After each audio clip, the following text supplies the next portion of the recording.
Yun Qi's words left everyone dumbfounded, stunned into a long silence. To Meng Kongqin's ears, they were nothing short of earth-shattering. This was a response no one could have possibly anticipated.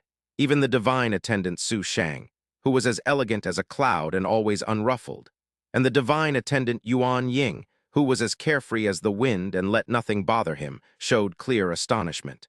The color drained from Hua Kaylee's jade-like face at a speed visible to the naked eye. She seized Yun Qi's hand and cried out in panic, "Brother Yun, what are you saying?" "No, no, absolutely not. Whether it's punishment or pardon, I'll face it with you. Don't even think about casting me aside." Her every jade-like finger was locked tightly with his, terrified that he would let her go again. You. Take back those words at once," Meng Kongqin roared in alarm. "You cannot speak such nonsense." He had never imagined that Yun Qi would turn a blessing from the heavens into a double torture for himself, transforming a chance at life into an even deeper abyss of despair. At this moment, Meng Jiangxi could no longer hold back. He took several steps forward and screamed with all his might, "Brother Yuan, while the wilderness-devouring punishment is not a death sentence, its horror far exceeds your imagination. The punishment penetrates the blood, the flesh, the tendons, the bones, the marrow, the very soul.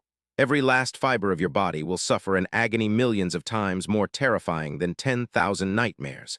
There is no defense against it, only the wish for death. According to the records of the revolving Jade Hall, a total of 176 people have undergone the wilderness-devouring punishment, yet only 9 survived to its completion. The rest were unable to bear it and took their own lives during the ordeal. And of the 9 who endured the full punishment, 6 were in the late-stage divine extinction realm, and 3 were in the divine sovereign realm. This is simply not a torture you can withstand. A double wilderness-devouring punishment is utterly impossible, absolutely not. Take back what you just said. You must take it back no matter what. Do not, under any circumstances, try to be a hero, even if it's for Father God for the dream-weaving divine kingdom." By the end, every word of Meng Jiangxi's roar was tragic and intense. In his 3 years in the dream-weaving divine kingdom, he had never told Yun Qi a single thing about the wilderness-devouring punishment. He figured Yun Qi could only make such a decision because he was completely ignorant of its terror. Yun Qi, Hua Qingying, who was always cold and taciturn in public, spoke faintly, causing many of her infatuated admirers to quietly turn their ears and eyes. "I know your feelings for Kaylee, but the horror of the wilderness-devouring punishment is beyond your comprehension. Listen to your Father God and retract your words. With 2 divine officers pleading for you, the Abyss Emperor and the Grand Divine Officer will not be overly harsh." Yun Qi's gaze did not waver. It remained fixed on the Abyss Emperor. "My mind is made up. I implore the Abyss Emperor, for the sake of the 2 senior divine officers, to grant my request." Despite being repeatedly told how terrifying the wilderness-devouring punishment was, his response still held not the slightest trace of apprehension or hesitation. "Yuan are you, Brother Yuan?" Hua Qingying's eyes rippled, and for a moment she was speechless. "Brother Yun, I won't allow it." Hua Kaylee shook her head forcefully, her fingers already intertwined with his, squeezing so hard they lost all color. In that short time, her initial panic had transformed into profound determination. "I told you, I will never let you endure this alone. Never." The profound practitioners from other kingdoms wore ever-changing expressions. They could no longer make sense of the situation, much less this junior who had just returned to his divine kingdom. They didn't know whether to mock his ignorance of the wilderness-devouring punishment or to praise his fearlessness in taking it on alone. Yun Qi, divine attendant Su Shang, spoke, offering a word of caution that was beyond her station. "I advise you against this. The horror of the wilderness-devouring punishment is not something an ordinary will can endure. If you do this, I will not be able to answer to my master." "I concur," divine attendant Yuan Ying immediately added. "This act is indeed incredibly bold, enough to surprise even a desireless person like myself, but I truly have no way of explaining this to my master either. You should plead for more mercy. The worst outcome would be both of you receiving half the punishment, and you might both emerge safely." Yun Qi turned his gaze and gave them a grateful smile. "Please forgive this junior for being unable to bow due to my restraints. I must also trouble you both to convey my thanks to the 2 senior divine officers." Su Shang sighed softly, gave Yun Qi a deep look, then bowed slightly to the Abyss Emperor and the Grand Divine Officer before departing into the distance. Yuan Ying let out a long breath and also rode the clouds away. However, as he left, his voice drifted back, seemingly a murmur, seemingly a sigh. No wonder little Kaylee fell so hard for him. Whether this kid is a fool is another matter, but he really has guts one. The Abyss Emperor suddenly spoke, his voice faint. Tell me why. Even the Abyss Emperor, a man of few words, seemed to have grown curious about Yun Qi's astonishing response. Yun Qi's posture was unchanged, his every word clear, neither servile nor overbearing. I have indeed committed a grave error. No amount of hidden reasons or helplessness can excuse it. I deserve this punishment without regret or complaint. Only by enduring this punishment in its entirety can I truly atone for this crime, be worthy of the Abyss Emperor's forgiveness, and satisfy the world, so that Dreamweaving will not be overly shamed because of me. The people of Dreamweaving were all frozen in place.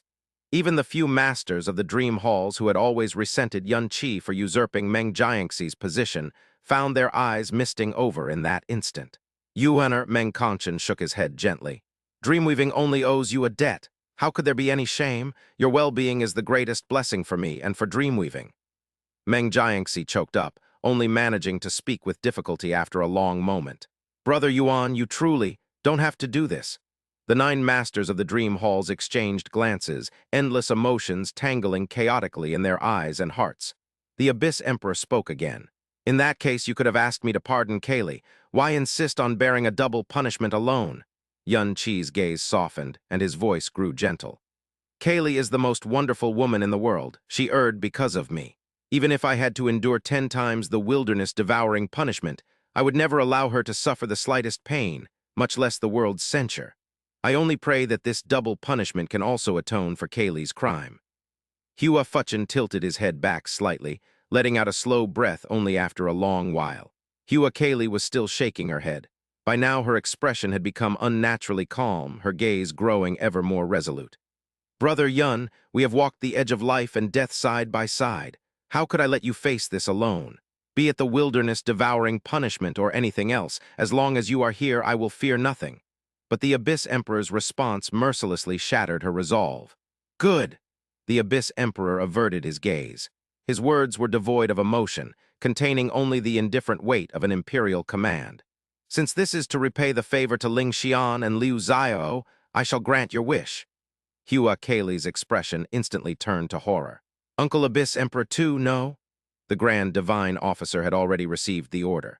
Without any visible movement, a strange light flashed in his eyes.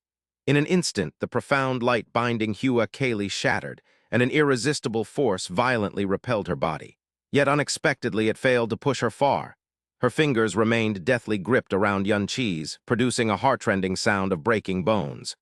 Uncle Abyss Emperor, she pleaded, her face streaked with tears. You always doted on me the most. I beg you let me accompany him. Uncle Abyss Emperor? Crack, crack. All 5 of her jade-like fingers were twisted out of shape, the sound of breaking bones continuing, yet she stubbornly refused to let go. The Grand Divine Officer's voice deepened. If you do not withdraw, your crime will be compounded. Hua Qingying's figure flickered, and she appeared beside Hua Kaylee. Her snow-white hand, like cold jade, reached out and gently clasped their intertwined fingers. Kaylee, her voice was a gentle tone completely unfamiliar to others, one she only ever used with Hua Kaylee. The imperial command has been given and cannot be changed. Do not go against his wishes. Hua Kaylee's expression froze. Her pale, jade-like fingers finally lost all strength and were gently separated from Yun Qi's by Hua Qingying. A cyan shadow flashed, and the limp body of Hua Kaylee was brought to Hua Fuchin's side. A gentle, profound energy covered her fingers, mending her injuries.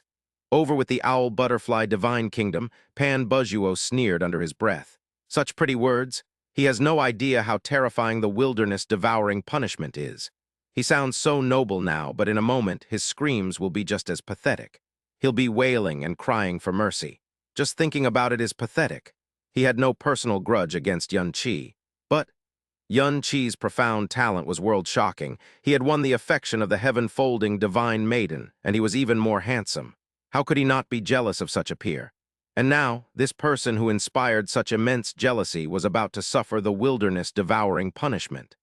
The thought of the agony he was about to face and the pathetic state he would be in filled him with an irrepressible, surging delight. At that moment, the cruel sentence rang out. Yun Qi, receive your punishment. The Grand Divine Officer spread his 5 fingers. A beam of withered yellow, profound light shot from his palm, transforming in midair into countless light needles as fine as hair, which descended upon Yun Qi's entire body. The moment they touched his flesh, it was as if innumerable withered yellow steel needles were piercing him from every limb, every pore, every seam in his bones, penetrating skin, flesh, blood, meridians, marrow, and the very depths of his soul. In an instant, all of Yun Qi's consciousness was completely submerged in an indescribable agony. An extreme itch, as if myriads of venomous ants were gnawing on every inch of his bones. An extreme pain, as if myriads of red-hot poison needles were frantically stabbing every part of his body. A torture that would make a demigod choose to end their own life midway through. Its cruelty surpassed an ordinary person's understanding and imagination of the word pain by countless times. It was like magma incinerating his bones, like poisonous vines corroding his heart, like red-hot iron branding and stirring his marrow, like his soul being pressed onto barren gravel and repeatedly plowed, rubbed, and crushed. Yun Qi's features twisted violently. Every joint in his body spasmed and dislocated, and his veins bulged grotesquely as they tensed. Then, the flesh all over his body began to ripple and tremble, as if countless abyssal ticks were crawling and gnawing beneath his skin. It was every single cell in his body contorting and spasming in ultimate agony.